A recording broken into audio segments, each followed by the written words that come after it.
All right, we're back. It's Sunday afternoon and I'm down at the house. Right now I'm working in the powder room. We've been trying to get the sink hooked up in here. We've got a toilet going, but we haven't been able to get the sink hooked up because of some fitting issues with the type of valves that we're using. Let me show you what we're working on. So this is our vintage looking sink, and it's got this nice chrome stand with chrome legs, chrome feet and everything, and it attaches to the wall. We've got some blocking back there between the studs for that to screw into, and the sink sits on top of that.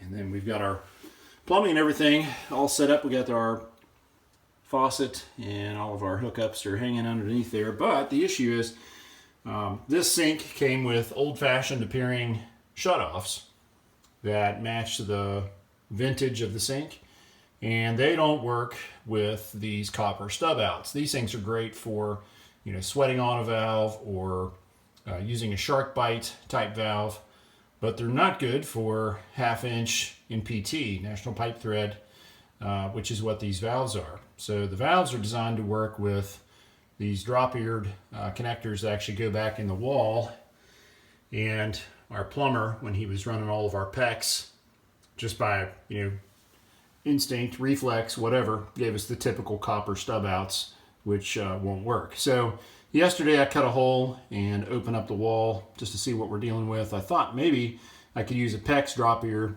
but the issue is that these copper stub outs hook up way up here underneath the drywall, up underneath the sink there, and that's not a huge issue, but there's blocking right there.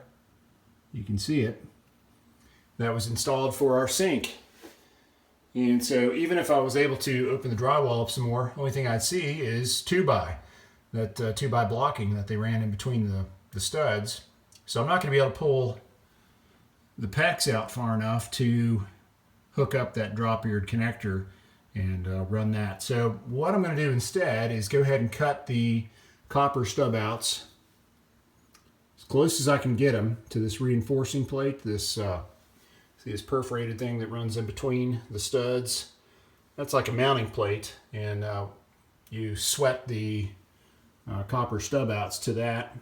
It's copper plated steel. You can see it's kind of rusting now where the copper was kind of burned off of it, but you sweat those fittings on there and it kind of holds everything in place, keeps your stub outs from flopping around with the PEX. So a little different than what you're typically going to find in a house like this. A house of this age, I should say. So at any rate, I'm going to cut them back as close as I can, maybe leave about 1/2 inch of copper sticking out. And then I'm going to sweat on some new fittings that will actually adapt to 1/2 inch NPT. It'll give us a female 1/2 inch NPT that we can screw our chrome nipples into, and then we'll be able to go ahead and slide the drywall over that and get everything patched up. And then our new valves will just screw right onto those 1/2 inch chrome nipples. So I'm going to work on going ahead and getting these stub outs cut off and then kind of clean out the insulation and everything back here so I don't set that on fire. And then we'll go ahead and get the new fittings sweat on. So I'll get back to you guys here in a little bit once we got a little progress made. Okay, so we got our copper stub out cut off, and the end of the stub out I got nice and polished. And then that's our new fitting that we're going to sweat on. You can see the 1/2 inch NPT there. That'll thread onto that chrome nipple that was included with our hookup kit. And once we get that sweated, I'm going to go ahead and move on to the next one. And then we'll go ahead and get the drywall trimmed up and get it fitted back in place. So here we go.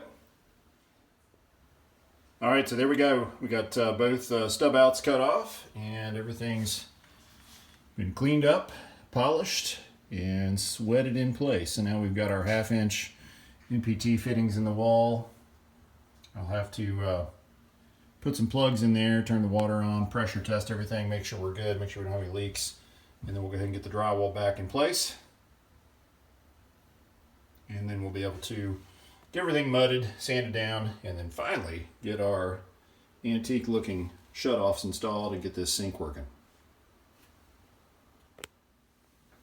All right, so we're test fitting crown molding that will go over the top of these cabinets. First piece of crown in the laundry room. Woo! Actually, is it the first in the house? First piece of crown in the house. It is. It looks good. It really makes the built-in look built-in. It does. Really finishes it off.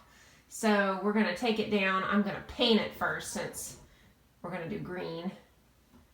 And I don't want to have to trim out green up against that ceiling. So Yeah, that's going to look really nice. it will, for sure. Get that Really in there. nice. Okay. Can't wait to see it all up. Yeah. I have to cope some joints in here. Yeah. All right. Excellent. Looks like I've got some painting to do. Yep, better get back to work. Well, that's going to do it for this episode of Woodmere Estate Revival. I just got back to the house. We got a bunch of little projects finished up today, and we're going to wrap up for the weekend. Thank you guys so much for hanging out with us. Be sure to hit that subscription button so you don't miss any of the upcoming episodes. As always, go down and give us a like if you would, please. Got any comments or questions, be sure to leave those as well. And please continue to pass this channel along to your friends, family, neighbors, coworkers, people on the street. We're trying to grow this channel, and we appreciate all you guys sharing it. Look forward to seeing you guys again real soon. Take care. Bye-bye.